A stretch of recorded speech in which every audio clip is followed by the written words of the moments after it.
Hello friends, सौर academy के YouTube channel में आप सभी लोगों का स्वागत है। करंट अफेयर के महत्वपूर्ण प्रश्नों पर चर्चा कर रहे हैं जो आपके सभी परीक्षाओं के लिए महत्वपूर्ण है। तो चलिए क्लास को शुरू करते हैं और देखते हैं आज के प्रश्नों को। आज का जो पहला प्रश्न है, सचिन तेंदुलकर की प्रतिमा का अनावरण किस स्टेडियम में किया गया है? भारत के लिटिल मास्टर, मास्टर ब्लास्टर और क्रिकेट के भगवान कहे जाने वाले सचिन तेंदुलकर की प्रतिमा का अनावरण हाल में ही किस स्टेडियम में किया गया है? तो यहाँ पे ऑप्शन में देखते हैं तो green park stadium Kanpur, Wankhede stadium Mumbai, Narendra Modi stadium Ahmedabad और होलकर स्टेडियम इंदौर। तो इनमें से किस स्टेडियम में? तो इसमें वानखेड़े स्टेडियम मुंबई में किया गया है। इनका होम टाउन स्टेडियम है। देख लेते हैं इसकी डिटेल। महाराष्ट्र के मुख्यमंत्री एकनाथ शिंदे ने मुंबई के वानखेड़े स्टेडियम में सचिन तेंदुलकर की चमचमाती कांस्य प्रतिमा का अनावरण किया है। कहां पे? वानखेड़े स्टेडियम मुंबई में है। और इस मूर्ति का जो डिजाइन किया है वो मूर्तिकार कौन है? तो प्रमोद कामले हैं। इस नाम को भी याद रखिए। मूर्तिकार कौन है? प्रमोद कामले द्वारा सचिन तेंदुलकर की मूर्ति का डिजाइन किया गया है। और अभी हाल में ही सचिन तेंदुलकर को आईसीसी क्रिकेट वर्ल्ड कप 2023 का ग्लोबल ब्रांड एम्बेसडर भी बनाया गया है। तो इस तथ्य को भी याद रखिए। महत्वपूर्ण प्रश्न है। नेक्स्ट प्रश्न देख लेते हैं। अभी हाल में ही यूनेस्को द्वारा भारत के किस शहर को भारत का प्रथम साहित्य के शहर के रूप में मान्यता प्रदान की है?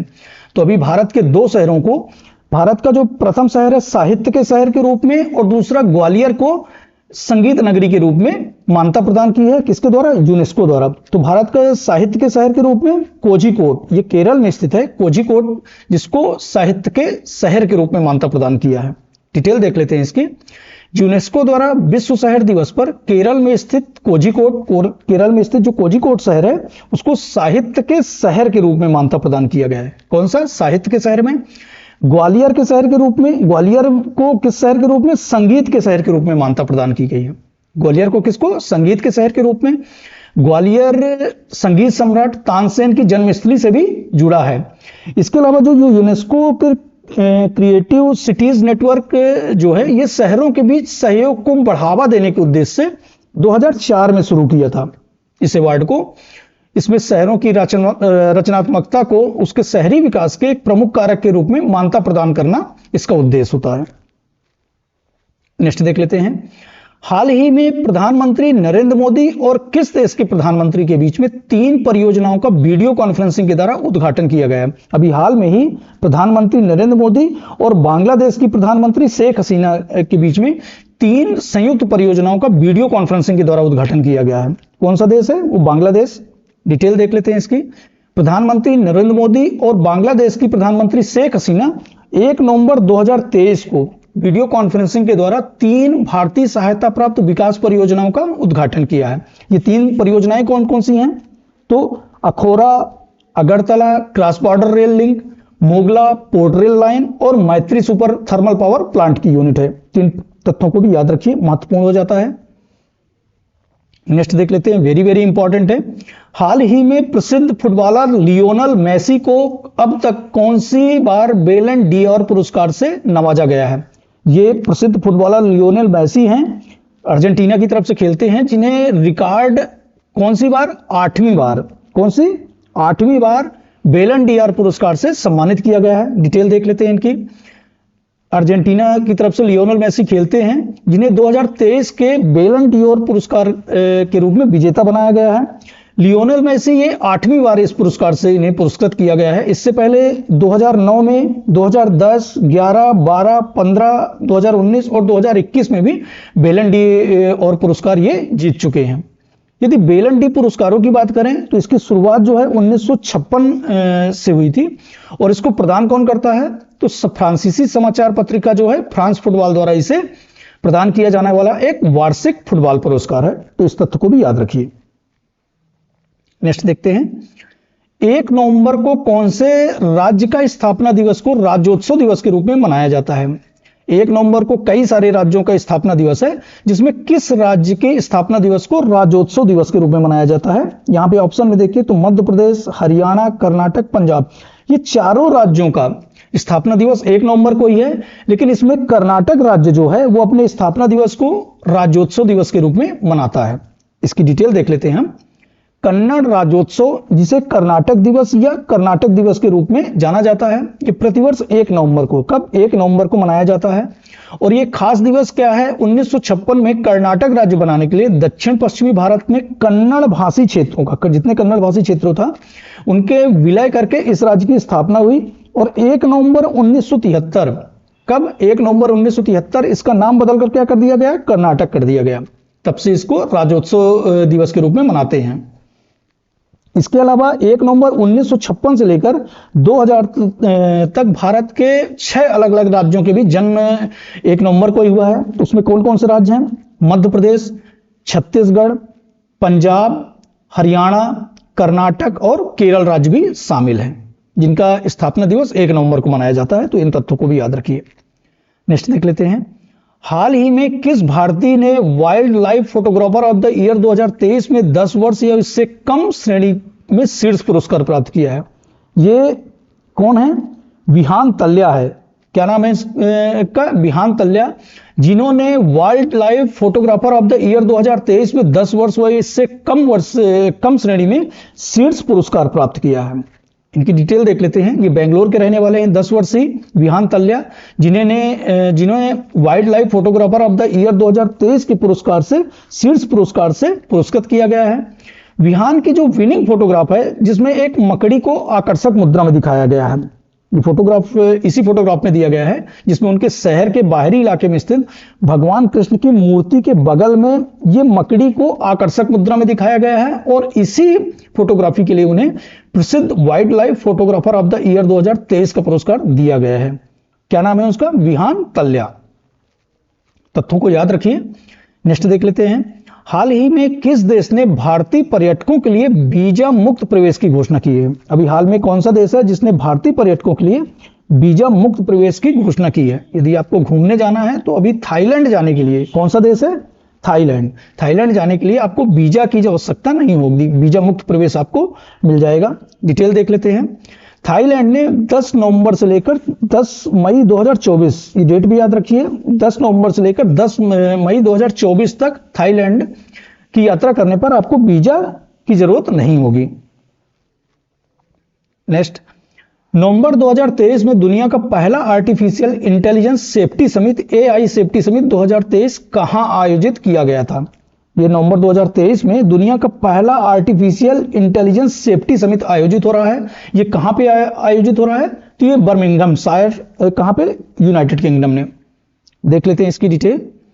हाल ही में आयोजित AI सेफ्टी समिट 2023 जो दुनिया का पहला आर्टिफिशियल इंटेलिजेंस सेफ्टी समिति है, और ये किस उद्देश्य के साथ इस समिति को आयोजित किया जा रहा है, तो AI से जुड़े जोखिमों पर विचार विमर्श करना, आर्टिफिशियल इंटेलिजेंस से जो भी जोखिम हैं उन पर विचार विमर्श करना, विशेष रूप से इसके आध्यात्मिक स्तर पर और वैश्विक समन्वय के माध्यम से जोखिम कम करने के लिए रणनीतियों को बनाना, रणनीतियों की खोज करना। इस उद्देश्य से दुनिया का पहला आर्टिफिशियल इंटेलिजेंस सेफ्टी समिट आयोजित हो रहा है।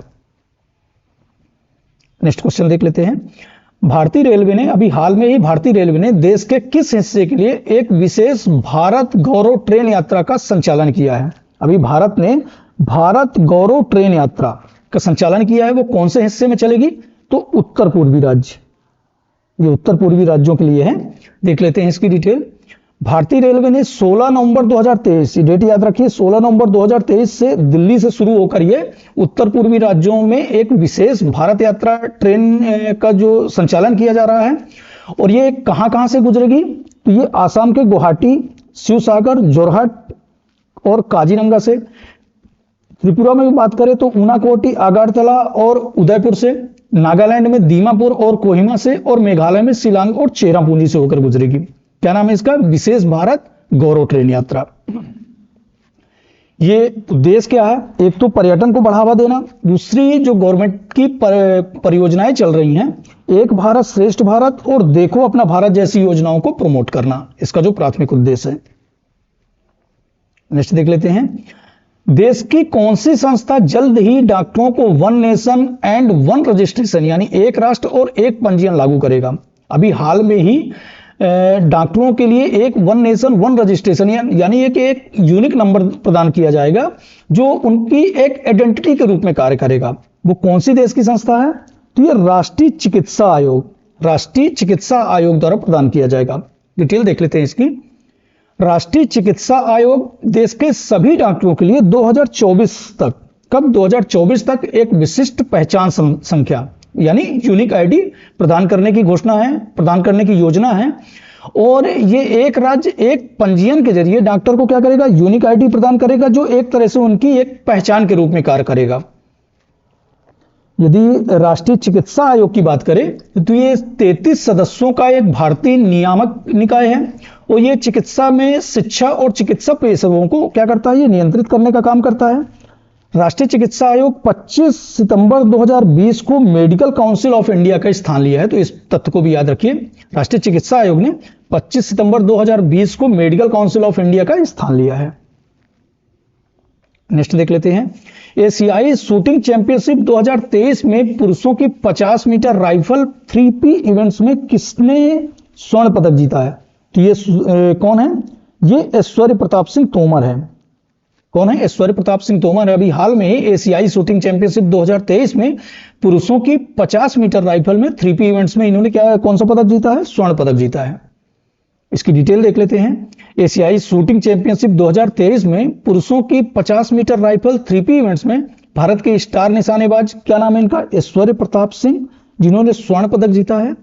और ये आयोजन कहां किया जा रहा है? तो ये कोरिया गणराज्य के चांगवोन में। कहां पे? कोरिया गणराज्य के चांगवोन में आयोजित किया जा रहा है। नेक्स्ट देख लेते हैं। अभी हाल में ही फीफा पुरुष विश्व कप 2034 की मेजबानी के लिए घोषणा की गई है, तो वो कौन सा देश मेजबानी करेगा?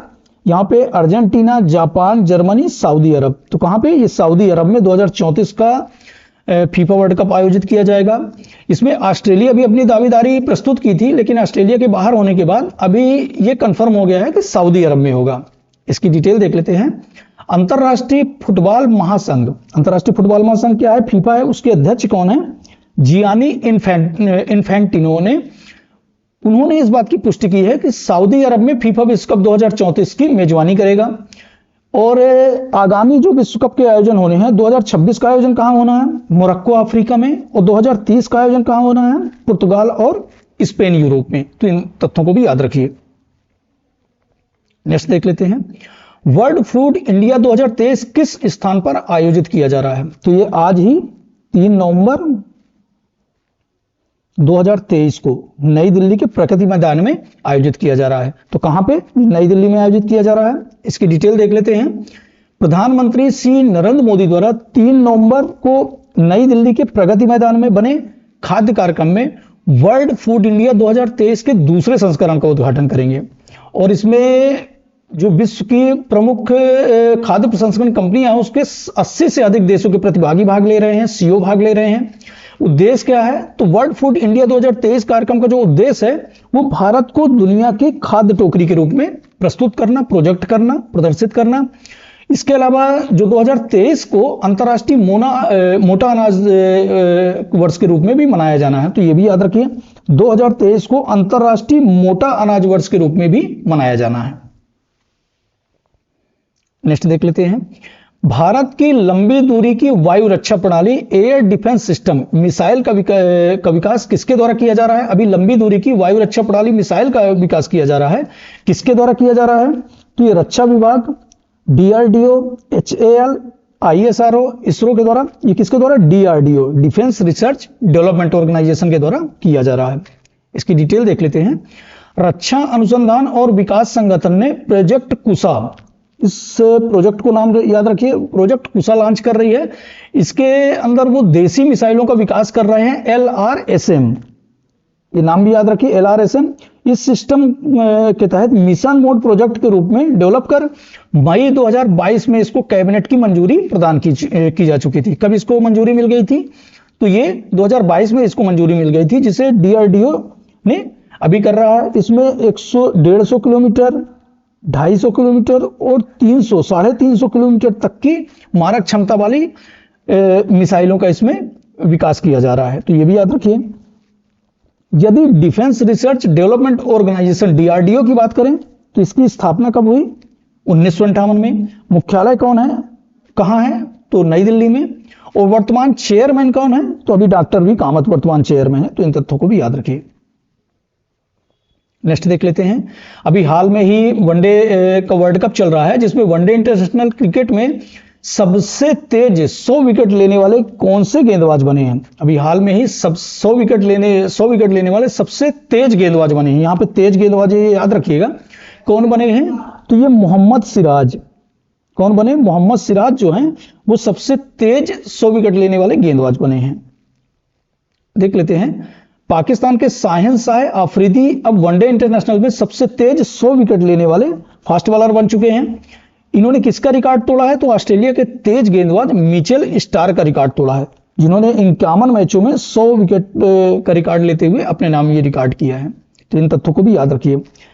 इसके बाद ये प्रैक्टिस प्रश्न है, इस प्रश्न का उत्तर आपको कमेंट सेक्शन में देना है। वनडे मैच में सबसे तेज 2000 रन बनाने वाले कौन भारतीय क्रिकेटर बने हैं? तो उसमें देख लीजिएगा और कमेंट सेक्शन में इसका आंसर कीजिएगा। इस तरह से आज का हमारा करंट अफेयर का सेशन यहीं पे समाप्त होता है। चैनल पर नए हैं तो सब्सक्राइब कर दीजिए, ज्यादा से ज्यादा लोगों तक शेयर कर दीजिए। मिलते हैं नेक्स्ट सेशन में। धन्यवाद, थैंक यू।